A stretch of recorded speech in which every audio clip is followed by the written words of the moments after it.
Hello students.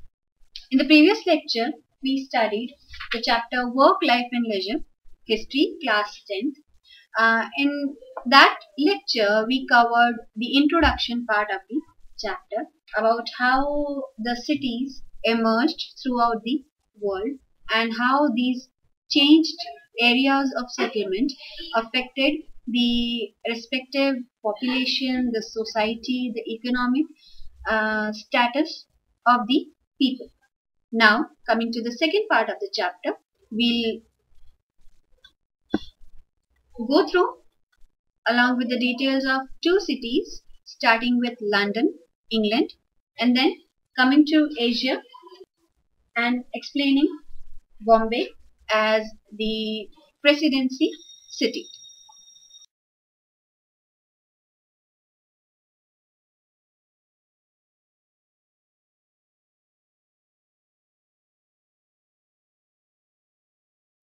We are all aware that the city of England has always been a center of attraction for industries, for tourists, for every person to go and gamble their luck.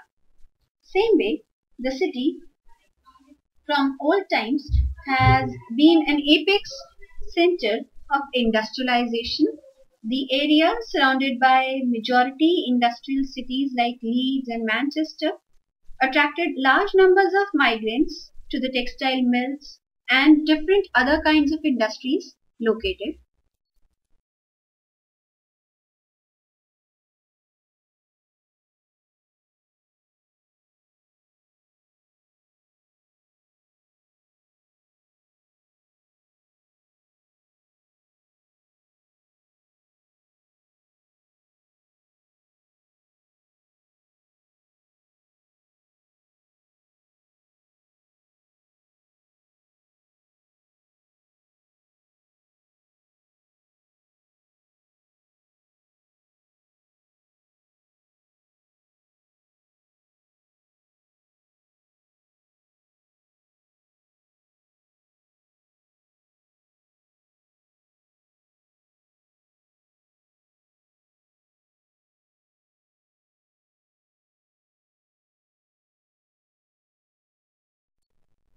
We see that although cities like Leeds and Manchester were also having industrial opportunities, still London was the prime destination of the migrants. The city rose into its demography so immensely in a very short duration that can reflect how the people were attracted towards the city.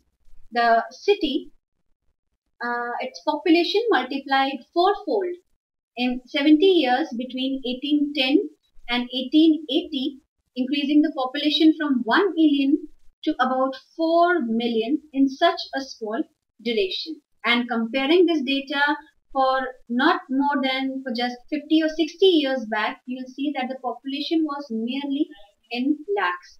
And now the population has multiplied to millions, which was taken as a double burden over the city.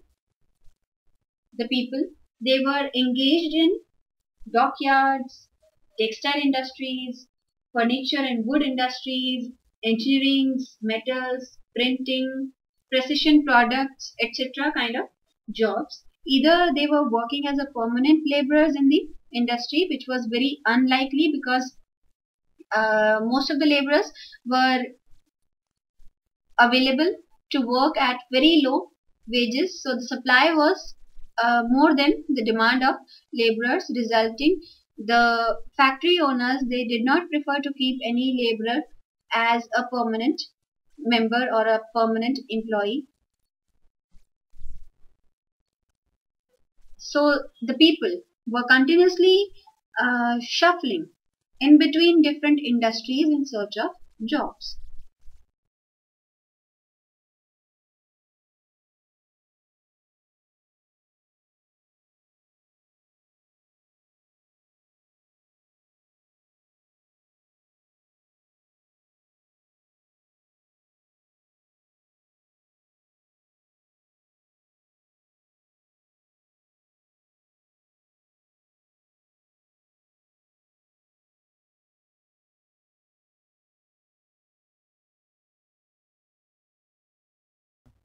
The advent of such a large number of extra population within the city posed a lot of impact.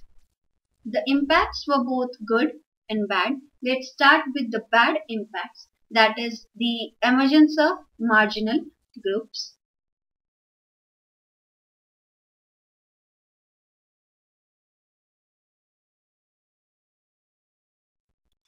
Those who are unaware of the term marginal groups can easily understand the term by just seeing what a margin is.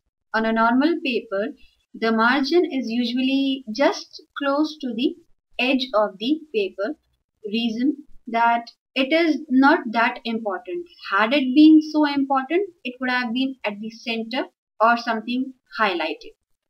So, the marginal groups within the society are the people who, out of lack of economic resources or out of status, social status, have been pushed towards to the borders, to the corners, and they are now living a life with mediocre supplies of very less facilities, and thus these conditions pose a different kind of challenge in front of them.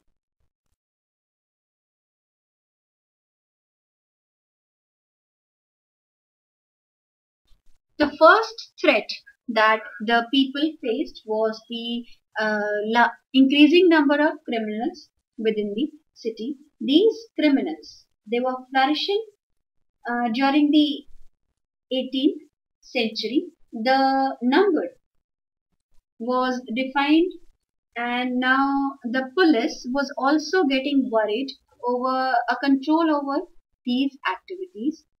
Majorly, the criminals were not actually criminals, they were just hunger drawn poor people who were stealing things uh, which were either of use for them, or they were stealing things which they could sell in the market and then get some money to buy food and shelter. So these were people who were not actually criminals, but the police had to keep a tab over these kind of people as well.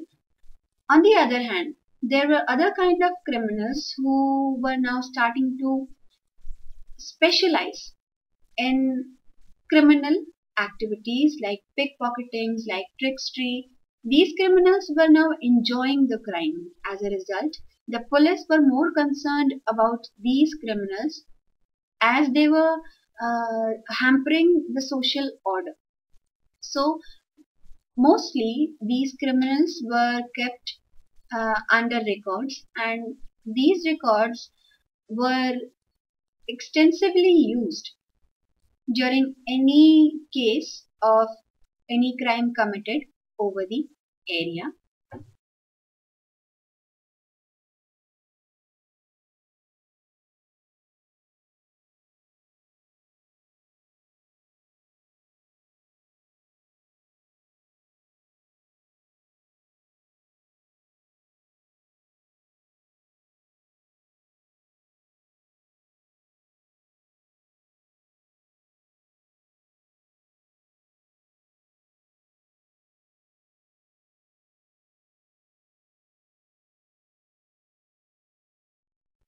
We see that because to be indulged in a criminal activity was a source of quick income, so the children, they were easily distracted to join these criminal activities, and majorly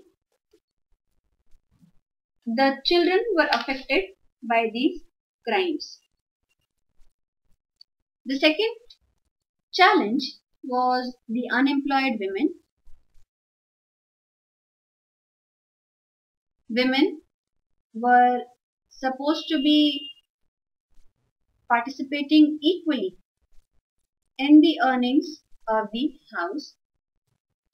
Majorly, the women were engaged in household activities or small domestic industries, but with the advent of technological developments, they started losing their jobs, and these jobs were grabbed by men. So now for earning money, they were forced to use their homes as lodges, and they would wash clothes for other people, they would work as domestic servants for them, they would do tailoring work or making matchboxes, such kind of activities to keep their households running.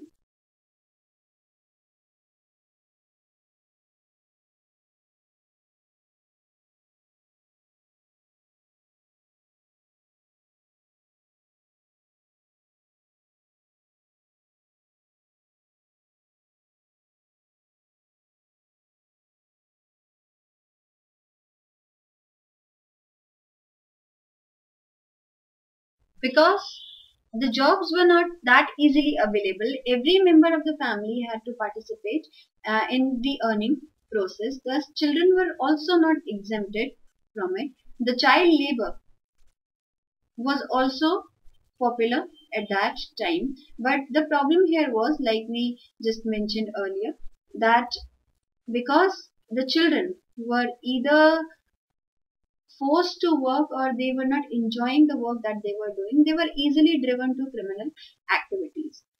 Because if a child is working for 7 or 8 hours a day and he's earning a penny or a small amount of money, it was easier for him to just go and pick a pocket and earn the amount which he might earn on a regular basis within a week.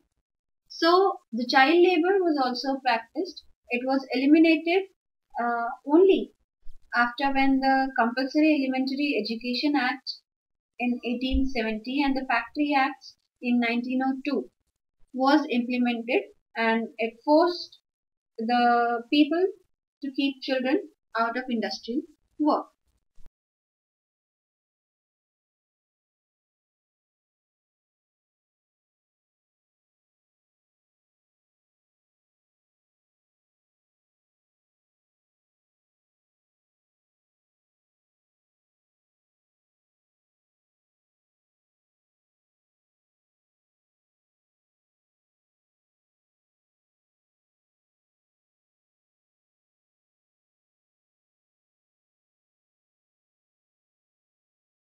Now we see that the society was continuously changing with the advent of the new population, new migrants within the city.